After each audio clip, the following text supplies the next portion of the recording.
Well, thank you, Barbara. I'm Igor. I will tell you a bit about deepfakes. This is my agenda today. I will tell you a bit about data. I will show you some real-life examples of what we have been doing in Innovatrics, and then I will maybe give you an idea what we are going to do in the future. I will start by showing you this nice video of Tom Cruise, but I suppose you have already guessed that this is not really Tom Cruise.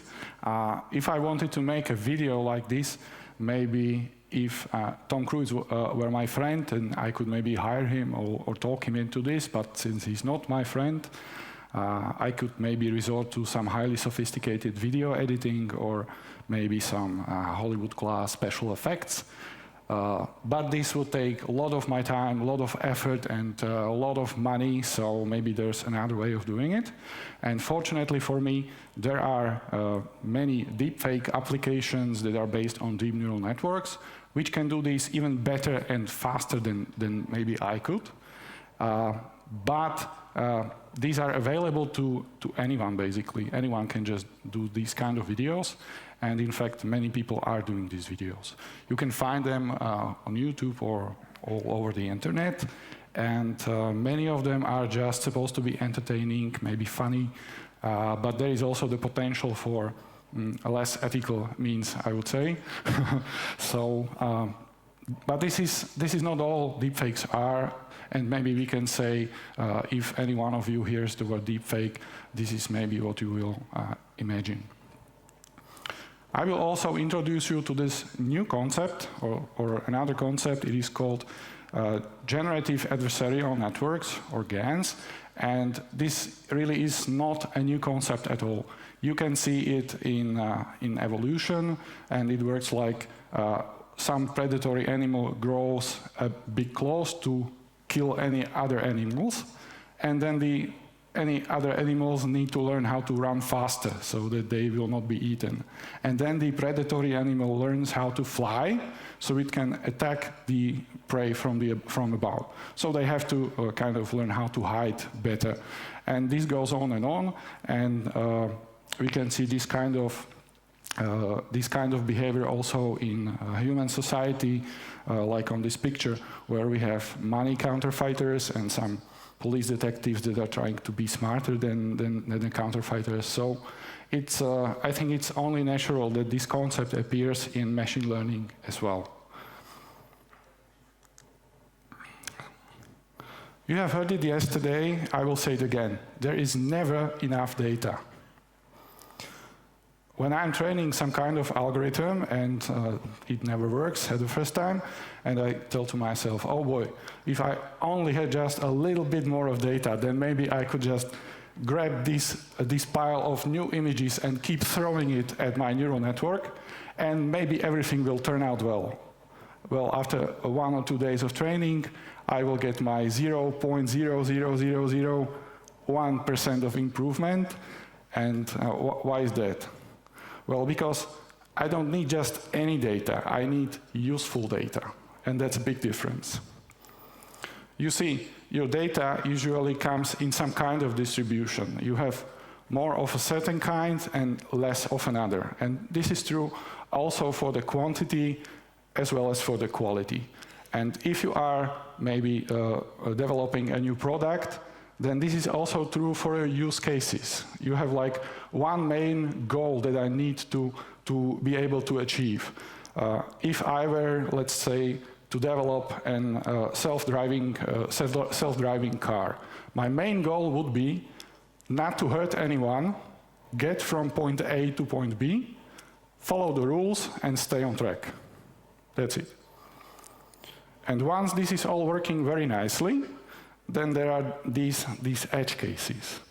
And this is where you either have an average product or you have a best-in-the-world product.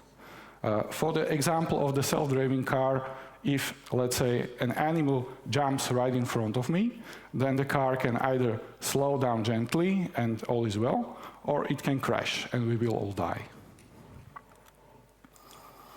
During the Second World War, there was some study conducted which studied the airplanes that got back from the fight. And this was how the damage on these planes looked like. And the question was, which part of the aircraft should be reinforced? What do you think? You can see that there are the red dots that represents where was the plane most often hit. And there are also these blank spaces. And then somebody pointed out that perhaps it's in those blank spaces that when a plane is hit, it doesn't return. So when you see some kind of data, you must always keep in mind that it may not tell the whole story, and there might actually be some kind of prior knowledge or important piece of information that is not included in the data, okay? So what are we doing with data synthesis in Innovatrics? First of all, we are not trying to fool people by making some funny videos. We are trying to improve our algorithms, our technology, so that means we need data that is useful, okay? And how this may look like, I will show you. Let's consider our first case, and this is the case of Lightness Detection. I believe Daniel was speaking about it yesterday. So let's imagine a simple case of Lightness Detection where we want to decide if we are looking at a 3D object or we are looking at a printed picture. So the intuition is that a 3D object would look different if I take a look at it from different sides. So if I take my camera and put it very close to me, I will appear to have a very big nose. If I put the camera further away, then I will appear fat. And if we try this with printed pictures, then they would appear equally flat, no matter the distance. So the question is, how do we come up with data for such a problem? One obvious choice is just take a camera, take a bunch of people, and start taking pictures. And this is actually what my colleagues have been doing, and it has been a tremendous amount of work. And we have only managed to get, I don't know, maybe a few thousand pictures, which is enough to do evaluation, but is just not enough to do proper training on. So we have to come up with another way. How do we get these pictures? And actually, there is a thing called StyleGAN. This is where it starts to get interesting. maybe you have seen pictures like this. It is able to produce real-life looking images of non-existing people. And on top of that, it also gives you some kind of control over this. That means you can make these people smile, you can make them younger or older, you can change the color of their skin. It's really, really nice. So this solves half of our problem. How do we get many different people? There is also another field of research that is called facial reconstruction.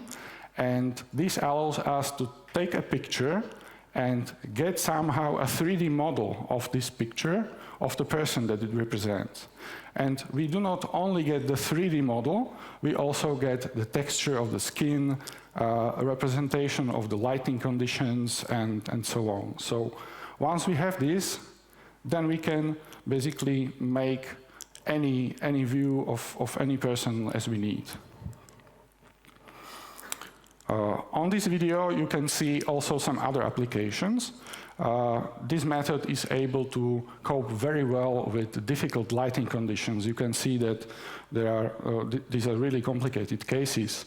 On this example, you can see this person has like a moisture on his forehead, and this method is also able to extract this information. So this is able to give us very, very good results. Once we have this, we can also do illumination transfer. So we take a nice picture of someone, then we drastically change the lighting conditions, and we can get pictures like in the darkness, or where half of this picture is not visible at all, and many kinds of different similar situations. So when we combine this together, then we render a set of images of different people. Many of them are really non-existing, and we get something like this. On this slide, you can see an animation where we make just crops of the faces, and this is actually the data that have been used for training. On the top two rows, there are synthetic faces, and in the bottom two rows, there are genuine faces. Well, hand in hand with the technology for synthesis, there goes also the technology for detection of such faces. And there are several important questions that we must be able to answer. One of them is, if we see an image, is it an image of a real person or is it a synthesized person? And there are ways how we can do this.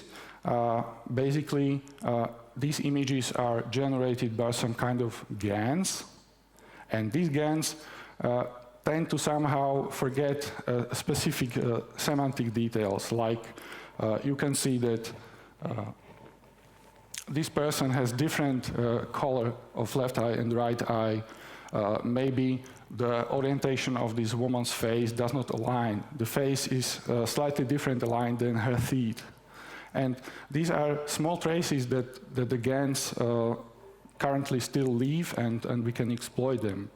Also, there may be a situation where you want to generate fake or synthetic images of some very specific person who has a very peculiar style of clothing or behavior. For example, if we take Victoria Beckham. Victoria Beckham never smiles in her pictures. And remember the airplane. This is exactly that kind of information that we know. We are people. We know these facts. But again, has no way of knowing it. Okay? Another question that we might ask ourselves is, does an image exhibit traces of morphing? Why is morphing important?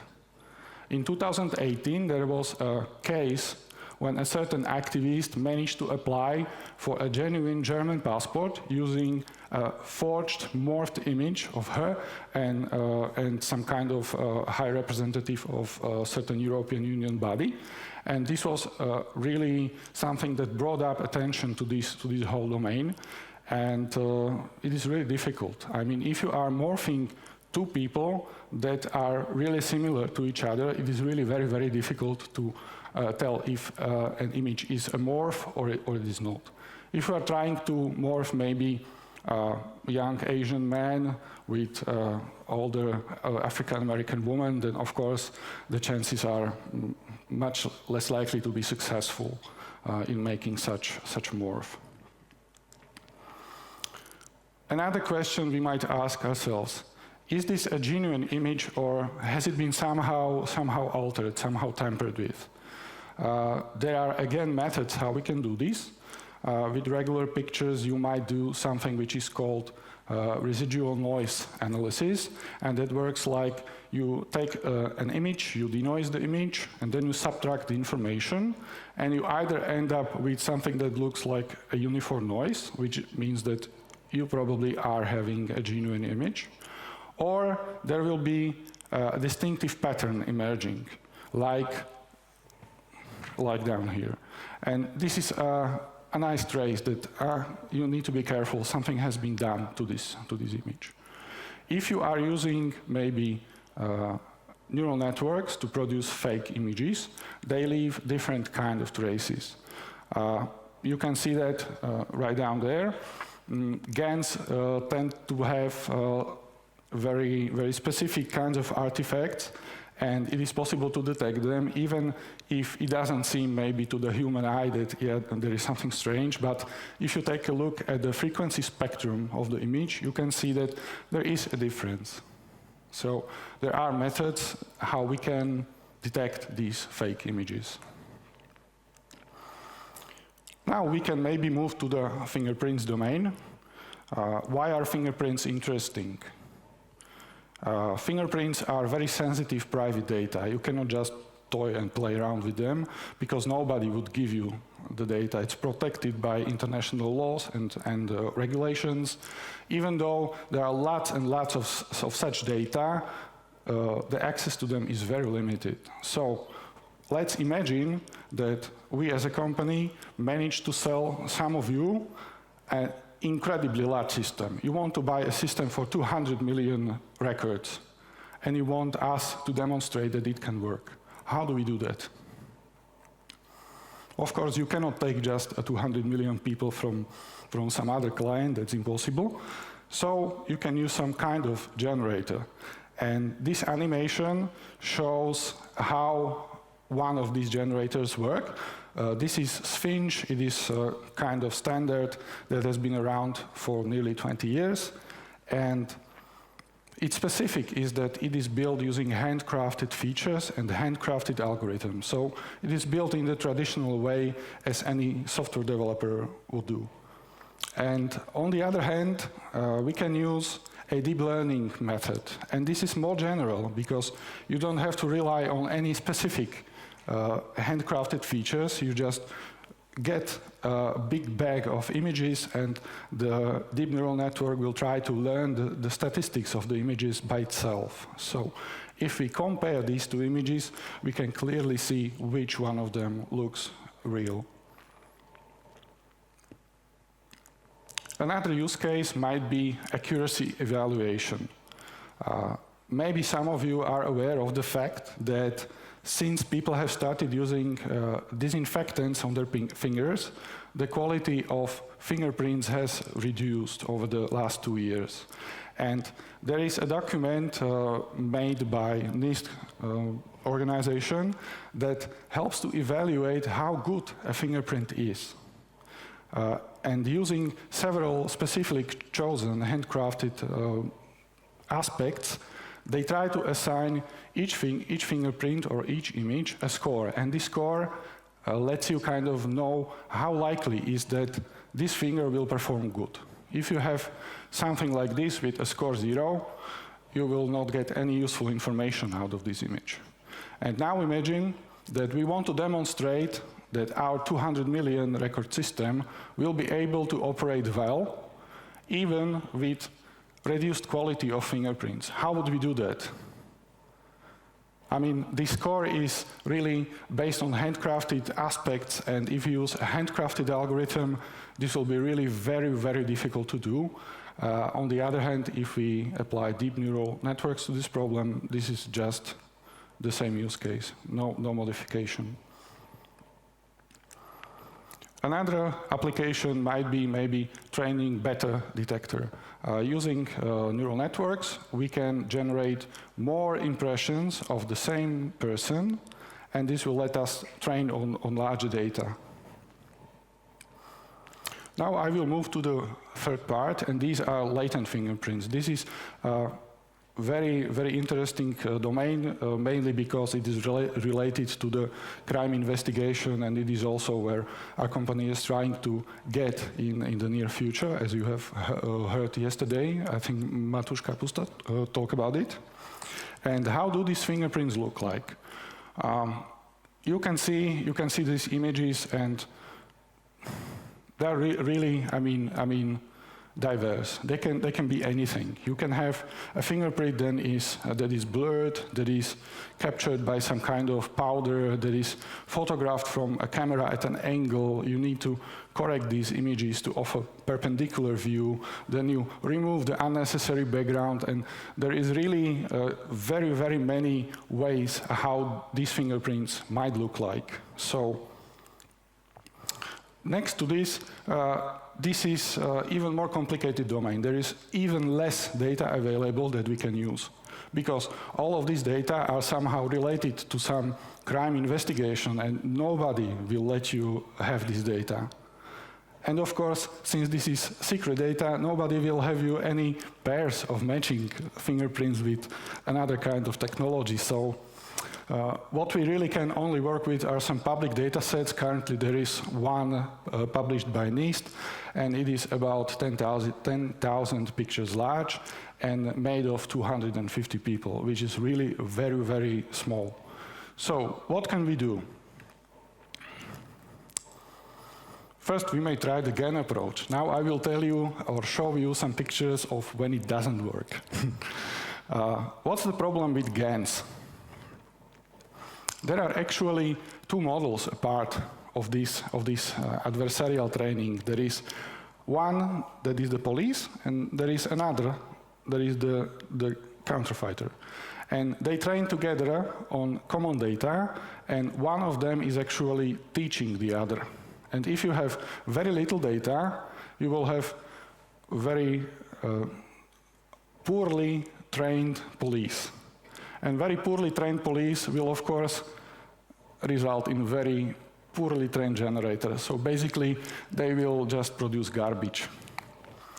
And you can also imagine that if I were to, I don't know, counterfeit money, which I'm absolutely not, there are mostly 10 or 20 euro banknotes. They are everywhere. We all know how they look like. Then there are maybe, I don't know, 500 euro banknotes. I have maybe seen them once, never used it actually. If I were to teach my son how to paint or draw a 500 euro banknote, what would it look like? It would be very bad. So in the parts of our data where we have little data available, those are the edge cases, the GANs produce very, very bad unrealistic data, okay? On the other thing, GANs allow us to do some kind of trade-off. We can decide how much realisticness we want, but we have to sacrifice diversity. So if we concentrate just on this interval where we have enough data, then we will get our nicely looking pictures, but they all kind of look the same. If we are willing to accept more variety, we must also accept less level of less realistic images. So if you maybe look, you can see that there are some artifacts which would clearly mark this picture as fake. So let's see how it goes. We started to train the same neural network that was able to produce these realistic-looking pictures of faces. And this is what we got after 4 hours of training, something that looks like a single cellular organisms. After 1 day of training, we got something which looks like tracks of your car. And you can also notice that the edges of the fingerprints are somehow randomly curved. They are not perfectly straight. After another 3 days of training, the GAN was just barely able to figure out there should be straight lines marking the end of the fingerprint. So this is definitely not going to work because we have very little data. Fortunately for us, there is a new thing which is called diffusion generative process. And maybe some of you have noticed that this year there is a work called DALL-E, which is able to generate these fantastically looking images just by entering a text query. There are many sites that are doing this today, and all these are based on these diffusion models, and this is basically a new field of science that has exploded after 2020, and they achieve state-of-the-art levels in fidelity and variety. So I said again, this is really the this is the cutting-edge technology currently, and we are using this to generate our fingerprints. On this next slide, I will show you 2 sets of uncurated images, and you may try and guess which are generated. Roman, what do you think? Those, okay. I'm just pulling your leg. They both are generated. So, and the funny thing is that this is what we got just after 2 days of training. So this is really much better than what GAN was able to do. And why are these diffusion models so good? Because there is no adversarial training. There is no 2 models that are trying to learn one each other. These diffusion models learn the sample distribution directly. What is the problem with them? They are immensely difficult to calculate. It is anywhere between 100 times and 1,000 times more difficult than a GAN. How does this diffusion work? We start with a completely random noise. This is just pure Gaussian noise with no information whatsoever. And the neural network calculates a very, very small amount of noise, which is to be removed from the image. And then we repeat and iterate over many, many, many, many steps until we arrive at what is supposed to be the original distribution of our samples. So it looks like this. I find it absolutely fascinating. This is like pure magic. Great images just appear out of thin air. So this is what we are currently using in Innovatrics. And what can we do with this? Well, we can use this technology to synthesize pairs of images. So what you can see here is a binarized version of a fingerprint. This is basically what the identity looks like. There is no distortion, no kind of noise information and stuff like that. And from this, we can generate a pair of images where one of them is in the latent domain and the other looks like a regular image from a scanner. And then we can get a domain converter. So if we have this, then we will have a perfect tool that you can just apply to any image, any latent image, and you will get a fingerprint that is compatible with every existing systems.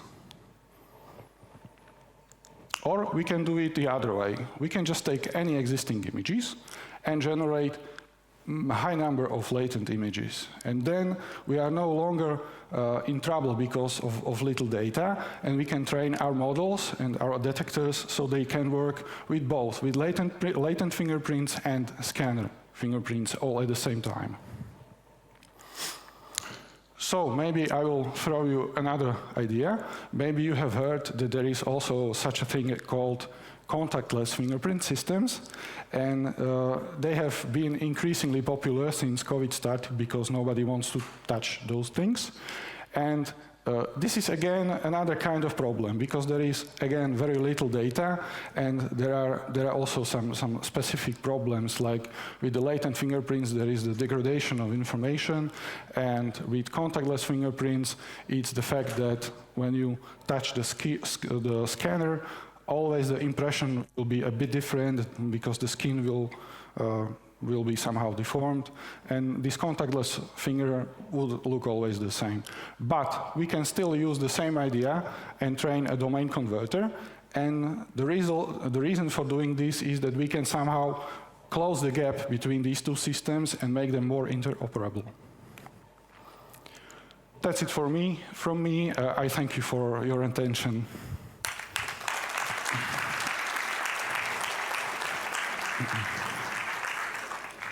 I am so jealous of the work that you guys are doing and that you get to work with that and that you actually understand the mathematics behind the data. I'm also very jealous of your knowledge of Victoria Beckham and her lifestyle choices. That's very impressive. Now, you seem to have one answer that might change my life, so I start with that one. You said, I'm going to look fat in the camera when I do what? Could you repeat, please? When do I look fat in the camera? I do look fat? No, when do I look fat? You said if I'm too close or too far away? You never look fat. Well, it's me that looks fat, okay? Thank you, sir. Opinions on that differ. Should I be standing away from the camera or close to the camera? Close. Close to the camera. That's when I get the best results. Thank you. I'm done with the questions for now. So you said that if there is something that is lacking in the data, we can synthesize that data and kind of put it in the set, right? But there's also unknown unknowns in data sets, right? So if you know you're missing a lot of African-American faces, you can synthesize those. But if you don't know what you're missing in the set, how are you going to synthesize for that? Are you not just echoing the bias that's already in the data? Well, you can always try to get some more data, but I mean, maybe from a different domain, from different task, and this is actually how the GANs can be used, because sometimes for our problem, we have very little data to work with, and it makes no sense to synthesize from them. So we would maybe find another domain where there is enough data, and try to use it to synthesize for our problem. So that's also how you can maybe deal with the situation where you don't have people of color in your data. Right, but you said that there's only one public data set that everybody's been using. So if everybody's using the same public data set, don't you guys all have the same biases in the templates? No. Sure, I mean, I don't understand it. So how does it work? So you look for your own data from your contractors? Is that how it works? Well, you try to get as much data as you can. Sometimes you can, I don't know, maybe download some. There's never just one data set. This is one public data set that is published on the NIST organization. But there are usually ways how you can get more data. But Okay. You said that there is a way of how to detect that the data has been synthesized or tampered with, right? In my very layman head, that sounds like that data or synthesized data is then of lower quality because it could be detected that it's synthetic, that there must be something wrong with the data if you can detect. Is that how it works, or that's just bad synthetic data? no, it's just that if you want to cover your tracks that you did something, if you decrease the quality, that's one way of doing it. Okay, I definitely do want to cover my tracks. I might talk to you later during the coffee break. Let's go to Slido. How do you measure the accuracy of the data? Well, I don't actually measure the accuracy. I just stated that this is one way how you could measure the accuracy, okay? Okay. So we'll find who's measuring accuracy in Innovatrics. Would it be possible to train a useful biometric neural network on synthetic data only? Well, this is actually the case that I explained as the first slide. Usually when you make a new product, then you need some kind of data. And it will be of limited usefulness, of course. But once you reach this state, then you have to start looking for other data, because then your algorithm would be limited and it would not improve. How do you ensure that there is no private information in synthetic data? I think this is not really related to the process of synthesis. You have to do it on some other level. Okay. Bias of ethnicity. How to manage in synthesis? Could it be even worse than with relay data? And here we go back to echoing the bias. If you have some kind of biases in your original data, then the generator will also learn those biases. So it is really difficult to avoid them. You must work with the original data, and only then you can avoid these biases. I'm almost letting you go. If you use non-existing persons in a neural network's learning process, doesn't it result in some kind of algorithmic bias? That depends on the task, because if you try to maybe develop facial recognition using synthetic faces, then yes, of course, because the synthetic faces would only represent a part of all the possible faces that can exist. But we used the synthetic faces to extract 3D models and then render those and then learn a completely different neural network to detect some other way. So this is kind of a longer chain where the fact that the faces were synthesized at the beginning does not really matter. Super interesting topic, Igor. Thank you so much for the presentation. Thanks.